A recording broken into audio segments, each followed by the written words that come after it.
Our story starts with a guy named Amaike Leo. He's really mad, so he clenches his teeth and slams his hand down in anger.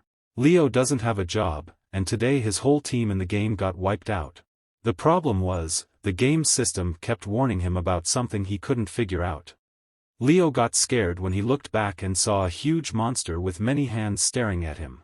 The system told him that there was an unknown object in the game, but it didn't know anything about it, not what it was, what it could do, or who it was. This meeting with the monster was about to change Leo's life.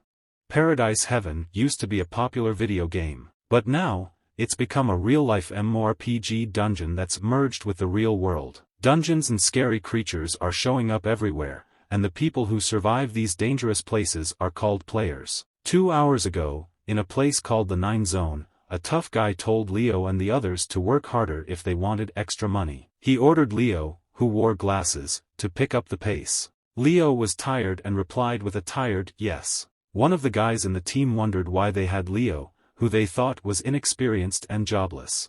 But the thing is, Leo had some experience escaping from a super tough place called the Nonecumene dungeon. This dungeon is really complicated and no one's been able to clear it since it showed up.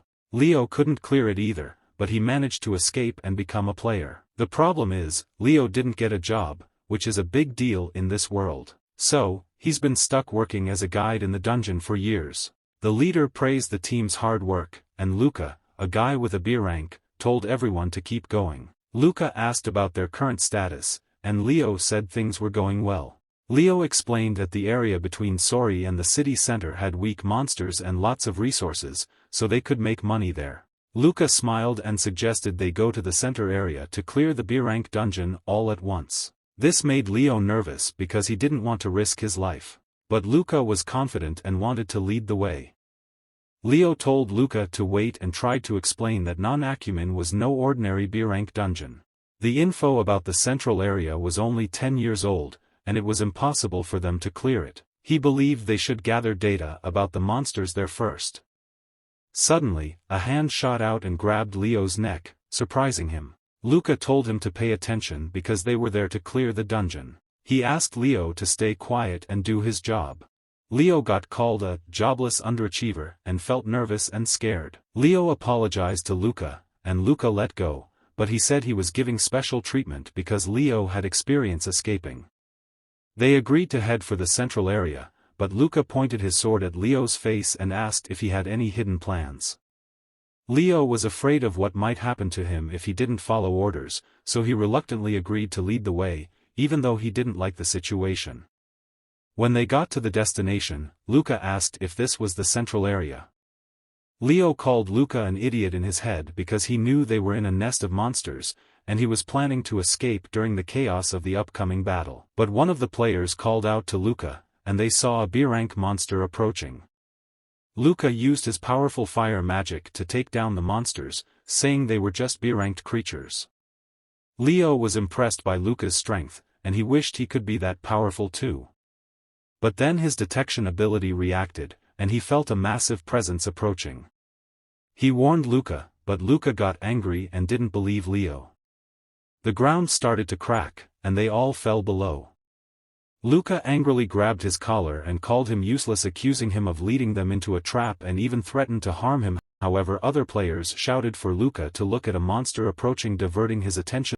Leo noticed that his detection ability had disappeared, leaving wondering what was happening. Luca pushed him to the ground, acknowledging his impressive feat and mentioning that he would reprimand him later. The monster stopped as it approached and asked if they wanted to play.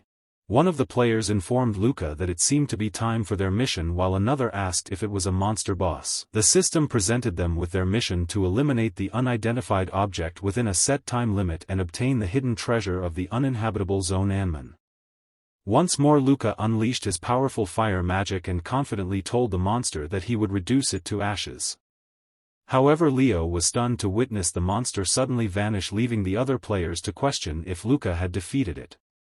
But the monster reappeared and attacked them playfully, uttering "Meanie." One of the players encouraged the group not to back down, assuring them it was nothing special, and the players began their attacks, yet the monster swiftly captured several players with its numerous hands and inquired if they wanted to play it. Then threw the captured players to the ground in a simultaneous, exuberant and teasing manner, leaving Leo in shock. There was no information available about this monster, and Leo was baffled. The monster slammed its hands near Leo, launching him into the air and into a wall. When he fell to the ground, he was surprised to see the monster in front of him. The monster claimed it smelled something familiar and addressed Leo as Daddy, asking if he was her father. This left Leo dumbfounded as he wondered how he could have such a giant daughter. He realized this didn't make any sense at all when the monster advised him to stay calm. Leo was bewildered as the monster lifted her clothing to reveal a large mouth on her belly. She seemed to suggest going home, calling him Daddy in an excited manner.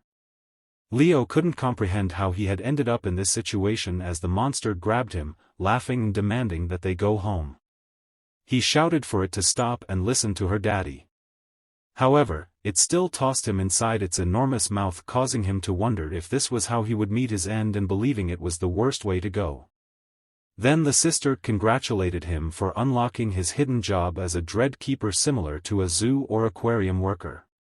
Moments later, he slowly opened his eyes and examined his hand, realizing he hadn't been consumed. He was disoriented, trying to figure out if he was back at his house. The news on the television revealed it was January 30th, the year 210, 5 hours before the advent of Paradise Heaven. Leo began to wonder if he had somehow traveled back in time 10 years and if he had the ability to redo his life if he died.